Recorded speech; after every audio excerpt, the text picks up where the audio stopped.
Sign this resignation, or we'll ruin your career. That's what the CFO snapped at me. Not asked, not suggested. Snapped.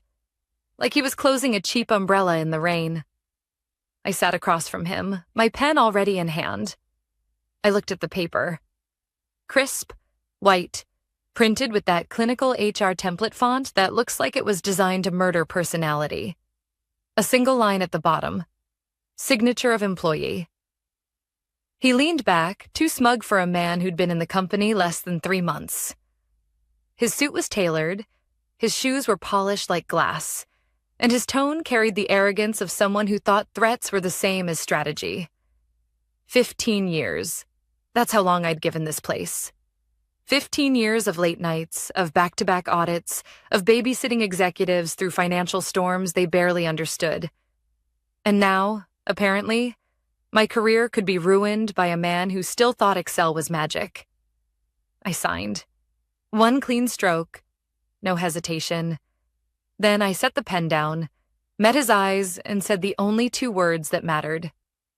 Good luck. He expected a meltdown. He expected tears, or maybe a begging speech about loyalty. What he got was me pushing my chair back, calm as the tide. If you're just tuning in, hit that subscribe button before we go deeper. 90% of you are listening without subscribing, and hey, I get it, commitment issues. But it helps more than you think. Keeps the stories flowing and the coffee strong. Now, back to the CFO who thought he owned me. He blinked when I stood. Maybe he thought I was bluffing, that I'd scribble something angry on the paper or refuse to leave until security dragged me out. But I didn't give him the satisfaction. I simply lifted my box, already packed. 1 coffee mug with a crack down the side, my wireless mouse, and a few sticky notes that had outlasted 4 CEOs. That was all I needed. Security will escort you, he added, like I was about to steal the staplers. Of course, I said, voice smooth as glass. I didn't need to touch the servers. I didn't need to log in, because everything important, every heartbeat of this company's financial infrastructure already knew my name. The walk through the office was quiet. Too quiet. Denise from payroll looked up, her face pale. She mouthed, "He's going to regret this." I didn't nod, didn't even blink, just kept moving. Past the intern glued to his phone. Past Greg in accounting, who leaned out and whispered, "What happened?" My silence was louder than words. The security guard, Raymond, didn't even stand. Just gave me a long look and asked softly, "You good?" "Golden," I said. And I was. 15 years of my life poured into this place, and all I carried out was a cardboard box. No framed pictures, no farewell speeches, just a mug, a mouse, and the kind of calm that only comes when you know the game isn't over. Because here's the truth they never understood. I wasn't disposable. I was the backbone. The forecasting systems, the automated reports, the risk models that guided millions of dollars, all of them had one name buried in their DNA. Mine. By the time I reached the parking lot, the weight of it all should have crushed me. 15 years dismissed with a signature. But instead, I felt light. Free. Not bitter. Not broken. Just aware. The CFO thought signing that resignation meant I was erased. What he didn't realize was that I'd already written myself into every critical function this company depended on. Not out of malice, out of necessity. No one ever asked how it worked. They only asked that it did. And so, as I dropped the box gently into the back seat of my car, I smiled. Because I knew something he didn't. Something the CEO would discover very soon. The first night, I didn't touch my laptop. I poured a glass of wine, put on some music, and let myself breathe. Let him think he'd won. Let him think the company had cut out dead weight. But the next morning, 9:13 a.m., my phone buzzed. A number I recognized but hadn't expected so soon. The CEO. His voice was tight, controlled but carrying an edge of panic. "Ava," he said, no greeting, no pleasantries. "Our biggest client is waiting. Every critical system is throwing the same error. Your name? Explain." I didn't answer right away. I let the silence stretch, long enough for him to hear his own breathing, long enough for him to realize who he was talking to. Finally, I said calmly, "I already did. Yesterday. With my signature." That was the moment the balance shifted. Not when I signed the resignation. Not when I walked out of the building. But right there, when the man who sat at the very top of the empire realized the only thing holding his company together was the woman he'd just let go. And that, my friends, was only the beginning. The CEO didn't breathe between sentences. "Ava, our biggest client is in the lobby. The dashboard won't load, the overnight jobs failed, and every error banner shows the same thing. Your name. Explain." I let the silence sit, not to be petty, so he could hear what panic sounds like when it learns respect. "Read me the exact message," I said. He shuffled papers. Right operations paused. Owner calibration required. Last authorized maintainer, EVAR- and a code.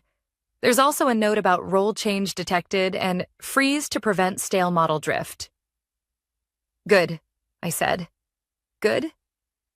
He sounded like I'd told him the fire alarm was a lullaby. That means the compliance switch worked. When an admin profile is removed without a handoff, the model pauses writes and requires a recalibration session from an authorized owner. It's to keep people from brute-forcing forecasts the night before a board review. It's not sabotage. It's Section 9.3 of the runbook you signed 2 years ago. He exhaled like a radiator. "Can you come in?" "Right now." "No," I said. "Not without terms. No back-channel favors. We do this clean." He went quiet. Then, "What do you need?" "An executed consulting agreement for 48 hours minimum, day rate attached, scope limited to assessment and restoration. Written indemnification that I'm operating under your direction, not the CFO's. Temporary credentials for read-only review, then supervised elevation for the calibration window. An email from legal confirming the freeze is a compliance feature, not misconduct. And when we're done, we discuss permanent structure. A beat. You'll have it in 10. Make it 15, I said. I'm making coffee. Quick pause. If you're listening without subscribing, this is the part you'll want receipts for. Hit the button. We're about to talk about the clause that kept me safe when a threat was supposed to end me. I set the phone down and opened my notebook. Paper, not digital. Old habit. If you lose access, you don't lose your brain. I wrote 3 lines. Timeline. Resignation yesterday. 1640. Tripwire. Admin role change detected overnight. Client window, unknown. Ask for their agenda time. My laptop chimed. 3 emails arrived within 12 minutes. Legal with a mutual NDA and a short form MSA. IT with a temporary badge and guest Wi-Fi QR. The CEO with a 1-line message. We proceed under your conditions. Client review at 1400 hours. I signed the DocuSign, checked the clock, 9:41, and texted a driver. If the city behaved, I'd be upstairs by 11:15. While the car crawled past a construction site, I replayed the moment I wrote Section 9.3. 2 years ago, we'd shipped a rosy quarter because someone massaged inputs at midnight. The market didn't forget. Neither did I. We moved the model from persuadable to provable. Versioned data, immutable audit logs, and a lock that triggers on any admin detachment. If you want to change the engine, you bring the mechanic, with lights on and cameras rolling. The receptionist stood when I walked in, like she'd seen a ghost with paperwork. Ms. Ramos, your badge? Temporary's fine, I said. The badge printed with consultant in big letters. It felt honest. Upstairs, the air had that pre-storm taste. People smiled without their eyes. The CFO's door was open. He stood behind his desk, pretending to type. He didn't look up, and I didn't stop. Let him keep his performance. I had a job. It had set me up in a glass huddle room with a loaner laptop and a printed network diagram like it was 2003. Rachel from security, smart, steady, brought me tea like we were human beings instead of tickets. Your read-only token, she said, sliding me a slip with a temporary username. We whitelisted the calibration endpoint for your session if legal greenlights it. Good, I said. Tell me the job failures. She pulled up a screen share. Nightly ingest ran, validation passed, but the right to forecast current blocked at 217 with the owner calibration flag. The last successful run was yesterday at 3:02. What did the client see? Stale dashboard with a yellow badge. They're not happy. Of course they're not, I said and typed. I couldn't touch anything that changed state yet, and that was the point. Read-only still told me the story. The log sequence was clean. SSO removed my admin group at 18:09 yesterday. The model's watcher process detected the role change at midnight UTC and tripped the freeze. The recalibration window opened at 6 a.m. and sat there, blinking like a seatbelt no one would click. I felt that old mix of anger and relief. Anger because we'd built a process to avoid exactly this. Relief because it worked. Threats don't break systems designed around truth. I walked the CEO through it in plain language. Right now, I said, your numbers aren't broken. They're paused. You can show the client last night's validated snapshot with a disclaimer, or we unlock and push a fresh run before 1400 hours. What does unlock mean? 15 minutes of calibration. Confirm data sources, verify weights against market deltas, and re-sign the release key. It needs an owner with context. That's by design. If anyone could jam run, your risk profile would be a roulette table. He pinched the bridge of his nose. Do it. Not until legal sends the indemnity, I said. If anything goes sideways, I won't be the scapegoat for a process that did exactly what it was built to do. He nodded. You'll have it. The CFO appeared in the doorway like a bad idea that learned to walk. This is unnecessary, he said. We can export last quarter and fudge the deltas. Clients don't care about pipes. Out, the CEO said without looking at him. The door stayed open but empty. Rachel raised an eyebrow that meant finally. Legal's email landed at 11:58 with every clause we'd named. I read every line. Then I slid my chair in, centered the keyboard, and let myself breathe once. Calm isn't a trick. It's a choice you practice. Starting calibration, I said, and Rachel started the screen recorder.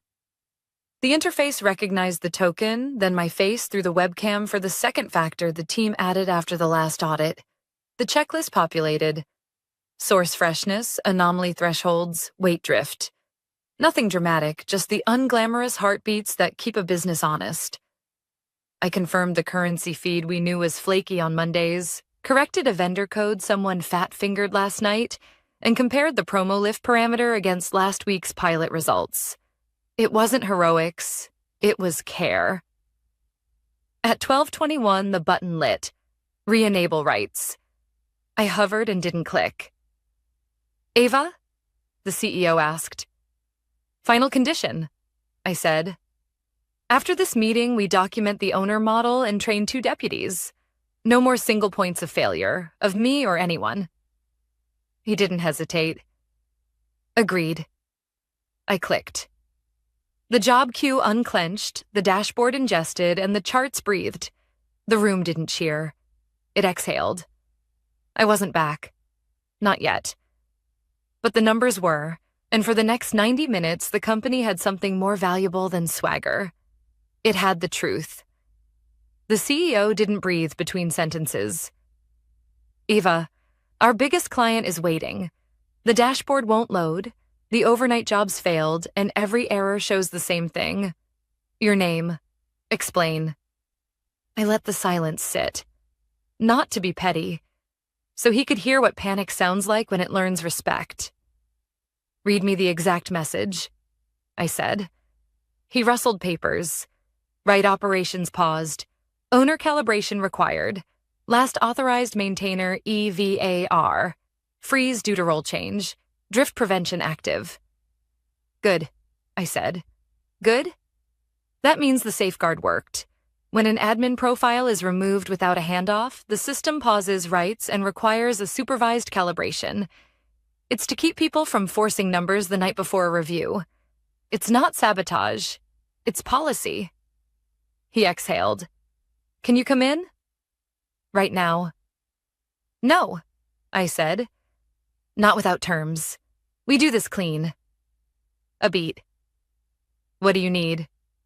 Short-form consulting agreement, 48 hours minimum. Written indemnification that I'm operating under your direction. Temporary read-only credentials, then monitored elevation for the calibration window. An email from legal stating the freeze is a built feature, not misconduct. After the client meeting, we discuss permanent structure. You'll have it. Make it quick, I said. Your clock is already running. Quick pause. If you're listening without subscribing, this is the part you'll want receipts for. Hit the button. Okay, back to work. By 9:52, the DocuSign landed. Legal sent a mutual NDA and a 2-page MSA. It followed with a temporary badge and a guest Wi-Fi QR. The CEO's email. We proceed under your conditions. Client at 1400 hours. I signed, grabbed my coat, called a car. The city moved like it always does when money's nervous, fast and pretending to be calm. The receptionist blinked when I walked in. Ms. Reyes, your badge? Consultant is fine, I said, and clipped on the plastic that told the truth. Upstairs, the air had that metallic taste it gets before a storm. The CFO's door was open. He was typing, eyes on nothing. I didn't stop. It had staged a glass huddle room with a loaner laptop. Rachel from security, steady hands, set a mug down. Your read-only token, she said. Calibration endpoint opens when legal says go. Good, I said. Walk me through the failures. Nightly ingest ran. Validation passed. Right to forecast, current blocked at 217 by owner calibration flag. Last successful publish was 3:02 yesterday. What did the client see? Stale dashboard with a yellow badge. They're agitated. Read only was enough to hear the story. IAM logs showed my admin group removed at 18:09. The watcher detected the change at midnight UTC, triggered the freeze, and opened a calibration window at 6 a.m. It waited. No one clicked it because no one understood it. That was the whole problem in one sentence. I called the CEO on speaker with Rachel present. Your numbers aren't broken. They're paused. Option A, show last night's validated snapshot with a note. Option B, we calibrate and push a fresh run before 1400 hours. What does calibrate mean in English?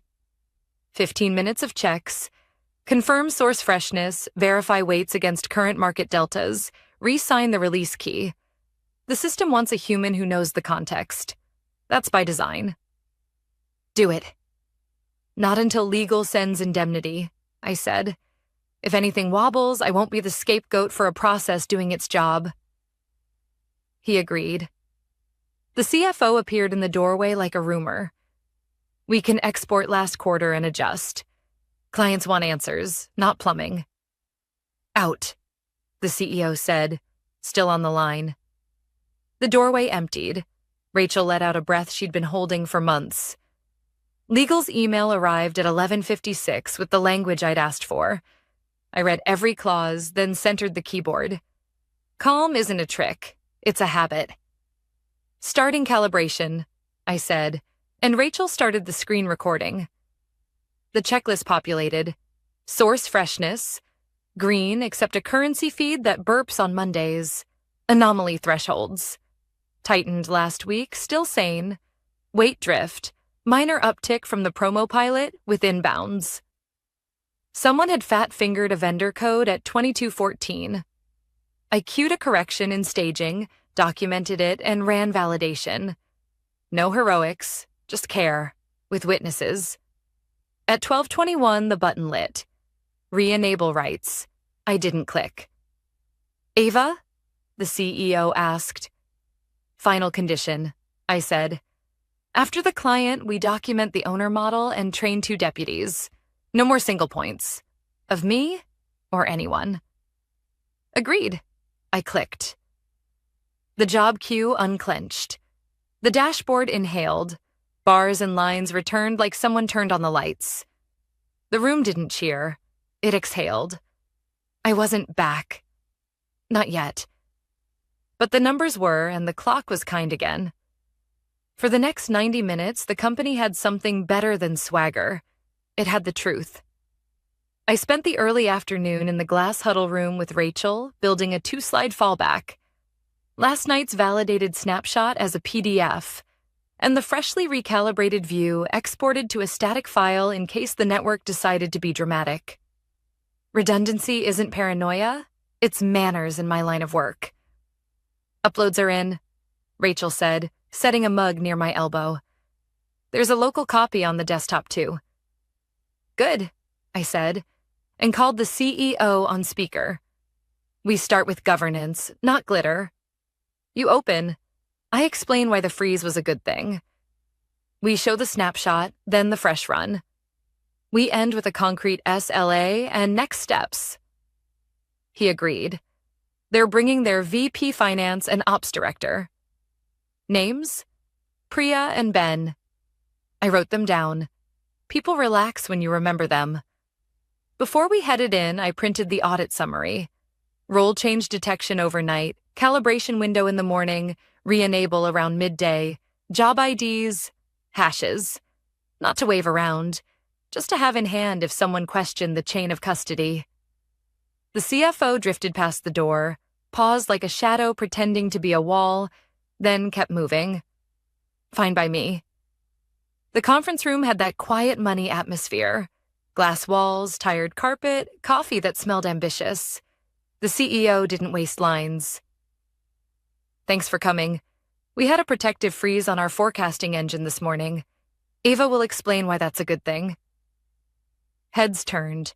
Priya's expression said, earn it. Ben said, don't waste time. In our system, I began, if an admin role is removed without a formal handoff, rights pause and a supervised calibration is required. It prevents last-minute manipulation and stale model drift. It's a seatbelt, annoying when the car is parked, essential when it's moving. Priya folded her hands. We saw a yellow badge on the dashboard first thing. Procurement flagged a hold on a purchase order before lunch. I understand, I said. This is last night's validated snapshot. I clicked. The PDF opened. You've seen this pattern before, and this, I advanced to the export, is the recalibrated view from today. 2 deltas, a currency feed correction after a Monday hiccup, and a vendor code error reversed with full log trace. No manual overrides. Ben leaned closer to the screen. What stopped you from publishing this morning? The missing handoff, I said. When my admin group was removed, the watcher assumed risk and waited for an authorized owner to calibrate. That's the design. You don't want a machine guessing where judgment belongs. The CFO cleared his throat. We could have presented last quarter and adjusted for... Respectfully, no, Priya said, without looking at him. We're not running inventory on vibes.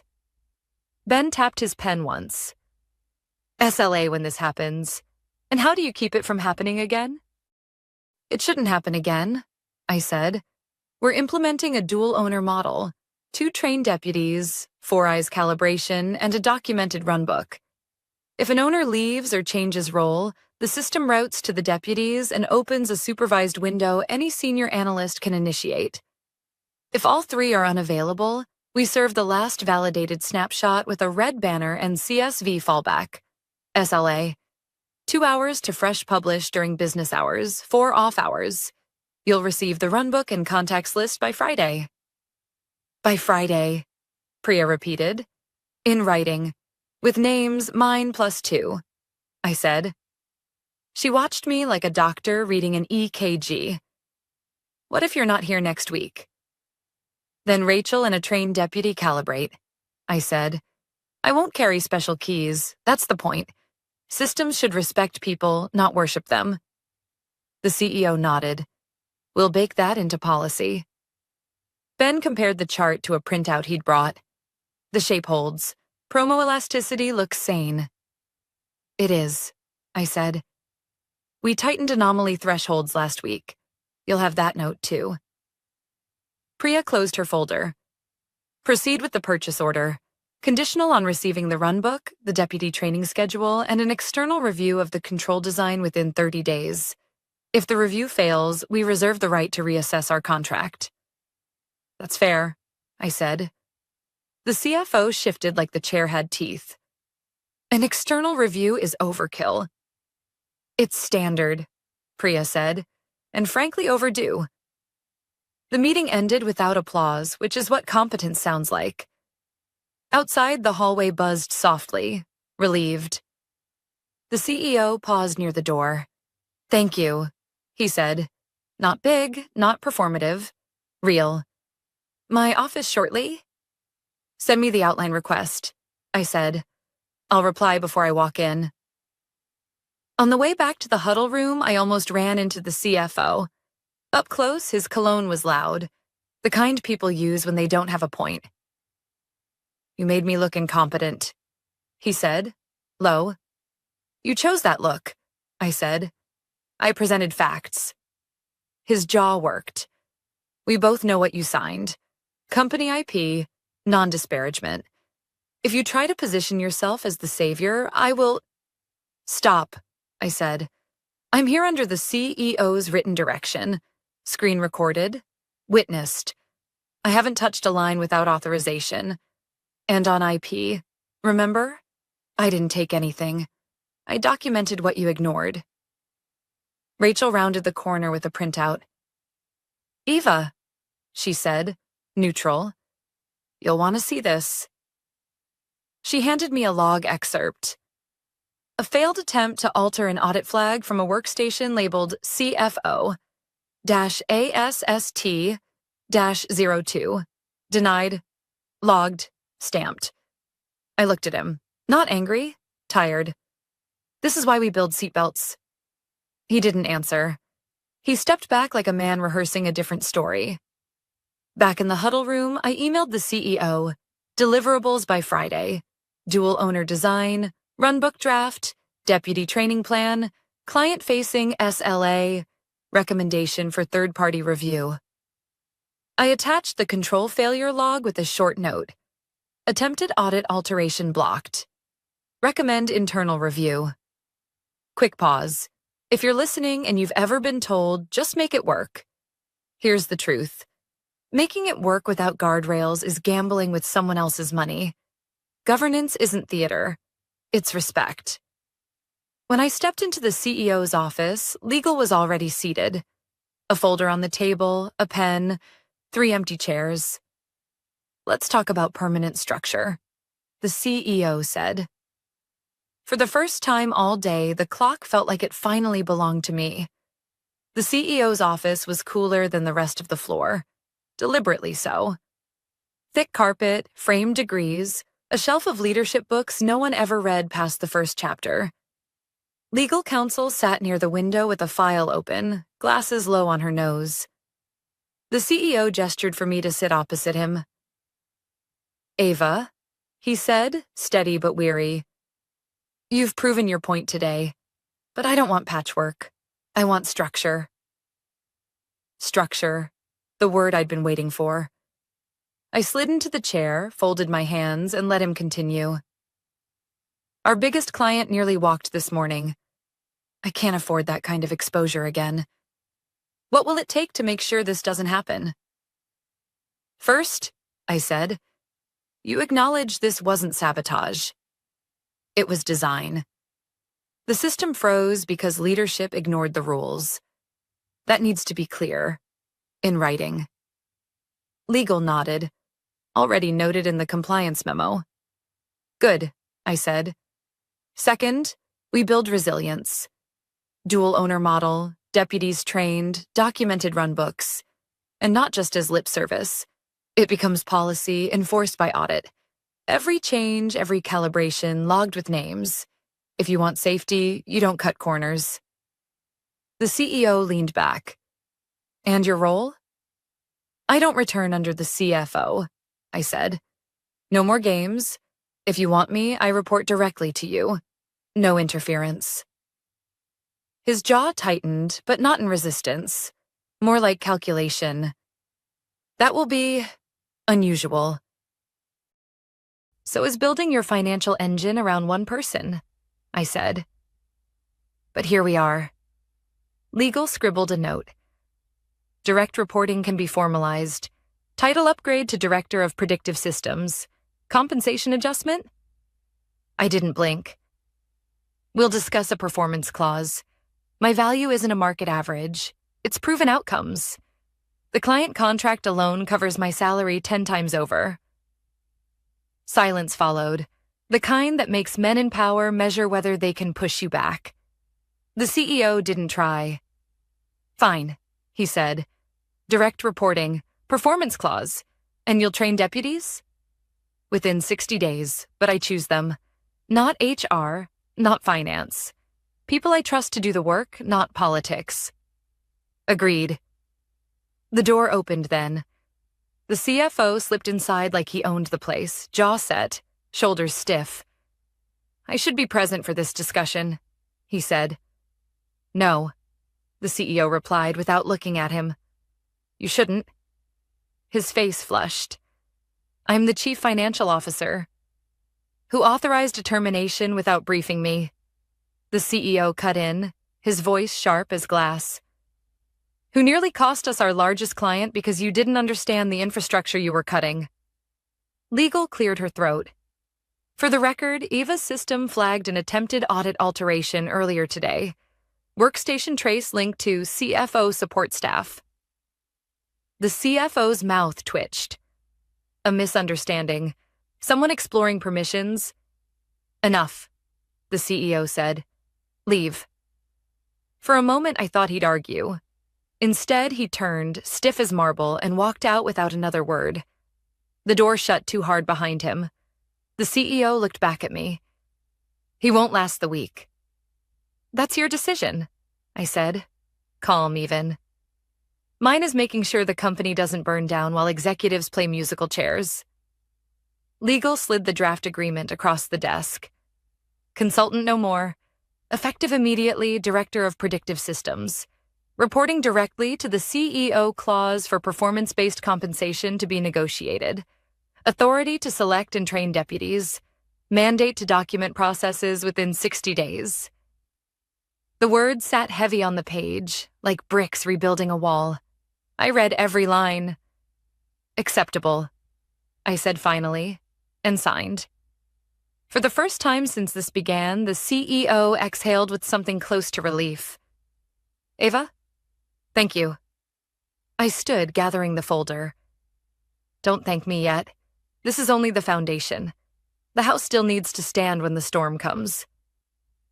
As I walked out, staff were whispering in the hall. Not the frantic whispers of panic, but the kind you hear when tides change. Eyes followed me, then flicked quickly away. People know when power shifts. They can smell it in the air. At my desk, temporary, still marked consultant, Rachel handed me a stack of logs. Client confirmed their purchase order. They want the SLA by Friday. And she lowered her voice. There are more traces from the CFO's team. Nothing got through, but they tried twice more. Document everything, I said. Quietly. If he's desperate enough to poke holes, he's desperate enough to cover tracks. She nodded. Understood. I sat, opened the laptop, and for the first time that day allowed myself a moment of stillness. Not triumph, just clarity. They had tried to erase me. Instead, I'd carved my name deeper into the stone. Quick pause. If you're listening, here's the message. When someone tells you you're replaceable, remember this. Replaceable is what people call you when they don't understand your value. Quiet doesn't mean disposable. Sometimes it means indispensable. And by the end of this week, the company would learn exactly what that word meant. 2 days later, the boardroom felt different. Not calmer, just quieter in a way that meant everyone was choosing their words carefully. The long table gleamed under the lights. Untouched coffee cups lined up like props in a play. I walked in with my laptop under my arm and a thin folder in my hand. The deputy training schedule, the runbook draft, and the SLA for clients. Deliverables promised, delivered. The CEO gave a small nod as I took my seat. Not at the far end this time, but halfway down, close enough that no one mistook me for an outsider. The CFO's chair, I noticed, was empty. No jacket slung over it, no pad of notes. Word had traveled fast. He was out. Effective immediately. The meeting opened with routine numbers, but all eyes drifted toward me when the client contract renewal came up.